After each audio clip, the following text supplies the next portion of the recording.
दोस्तों, अगर आप भी रोहित शर्मा को महान कप्तान मानते हैं तो हमारी इस वीडियो को लाइक जरूर कीजिएगा।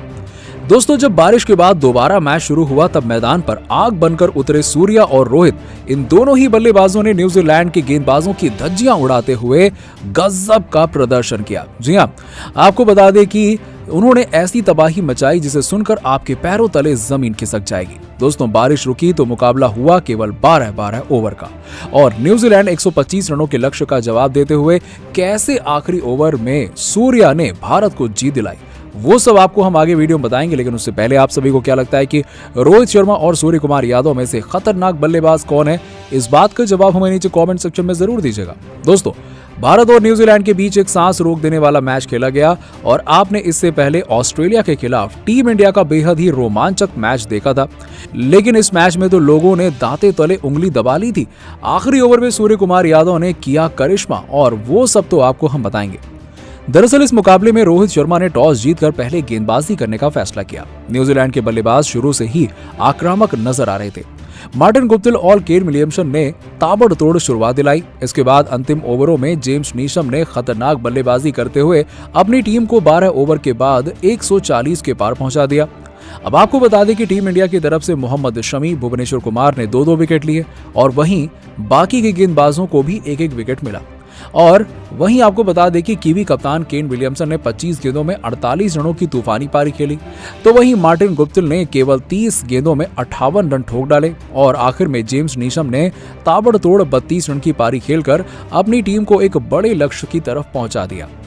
अब टीम इंडिया को जीत के लिए 12 ओवरों में 140 रनों की दरकार थी। लक्ष्य काफी बड़ा था। ऐसे में कप्तान रोहित और राहुल से धमाकेदार शुरुआत की उम्मीद थी। आपको बता दें कि इन दोनों ही बल्लेबाजों ने आते ही आक्रामक बल्लेबाजी शुरू कर दी और 2 ओवर में टीम इंडिया का स्कोर 25 रनों के पार था। ऐसा लग रहा था कि ये दोनों बल्लेबाज इस मुकाबले में कीवी गेंदबाजों पर जरा भी तरस नहीं खाएंगे। लेकिन चौथे ही ओवर में भारत को तगड़ा झटका लगता है और केएल राहुल 9 गेंदों का सामना करते हुए 18 रन बनाकर पवेलियन लौट गए। उन्होंने तेज पारी जरूर खेली लेकिन अपनी इनिंग को लंबी नहीं कर पाए। अब मैदान पर आ गए थे किंग कोहली और कप्तान रोहित के साथ मिलकर उन्होंने तेजी से भारत को लक्ष्य की तरफ बढ़ाना शुरू किया। पर दोस्तों, स्पिनरों के आगे दोनों ही बल्लेबाज जूझते हुए नजर आए और मिशेल सैंटनर ने विराट कोहली को बांधे रखा था। लेकिन तूफान को कोई कब तक रोक सकता है? विराट कोहली ने सैंटनर के तीसरे ओवर में 2 छक्के लगाते हुए ये बता दिया कि आखिरकार क्यों उन्हें किंग कोहली कहा जाता है। भारत 8 ओवरों के बाद 80 रन तक पहुंच गया था, लेकिन फिर अच्छी बल्लेबाजी कर रहे विराट कोहली फर्गुसन की गेंद पर कैच आउट हो गए।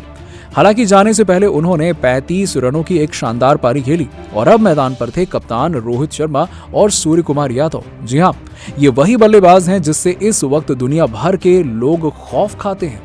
भारतीय टीम की जीत दिलाने की जिम्मेदारी इन दोनों बल्लेबाजों के कंधों पर थी और आपको बता दें कि आखिरी 4 ओवर में भारत को जीत के लिए 65 रनों की जरूरत थी और जीत काफी मुश्किल लग रही थी क्योंकि हर ओवर में 16 से भी ज्यादा रन बनाने थे। ऐसे में इन दोनों ही बल्लेबाजों को करिश्माई बल्लेबाजी करनी थी।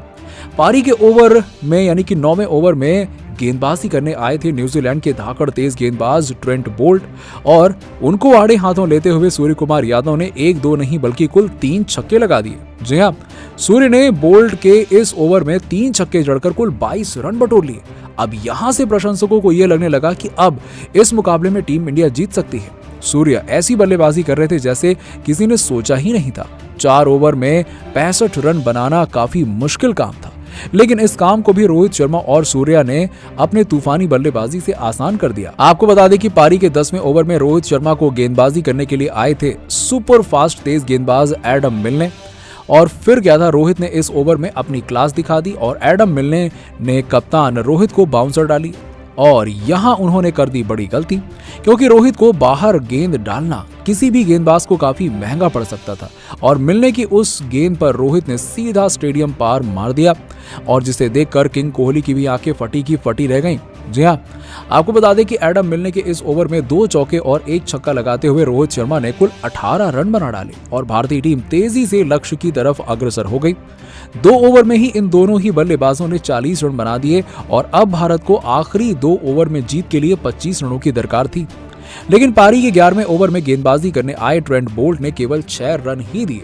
जी हां, और इस ओवर में दोनों ही बल्लेबाज कुछ खास नहीं कर पाए और भारत को आखिरी ओवर में जीत के लिए 19 रनों की जरूरत थी और न्यूजीलैंड के सबसे अनुभवी गेंदबाज टिम साउदी आखिरी ओवर डालने के लिए आए और उनकी पहली ही गेंद पर रोहित शर्मा ने शानदार चौका लगा दिया और अब आखिरी 5 गेंदों में जीत के लिए 15 रन बनाने थे और अभी जीत काफी दूर नजर आ रही थी। लेकिन सऊदी की दूसरी गेंद पर भी कप्तान रोहित ने एक और चौका लगा दिया और अब आखिरी 4 गेंदों में 11 रन चाहिए थे, लेकिन तीसरी गेंद पर टिम साउदी ने वापसी की और केवल 1 रन दिया।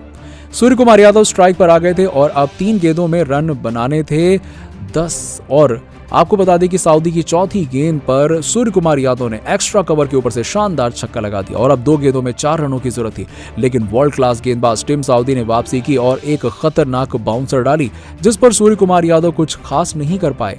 दोस्तों अब 1 गेंद पर 4 रन बनाने थे, स्ट्राइक पर थे सूर्या। प्रशंसकों को उम्मीद थी कि वो भारत को जीत दिला देंगे और आपको बता दें कि एबी डिविलियर्स के अंदाज में विकेट के पीछे उन्होंने ऐसा छक्का लगाया जिसने न्यूजीलैंड का दिल तोड़कर रख दिया और सूर्या ने एक बार फिर से सांस रोक देने वाले मैच में भारत को जीत दिला दी। दोस्तों सूर्य कुमार यादव की बल्लेबाजी को आप 10 में से कितने नंबर देंगे, इस बात का जवाब हमें नीचे कमेंट सेक्शन में जरूर दीजिएगा और ऐसी ही खबरों के लिए सब्सक्राइब कीजिए हमारे YouTube चैनल को। धन्यवाद।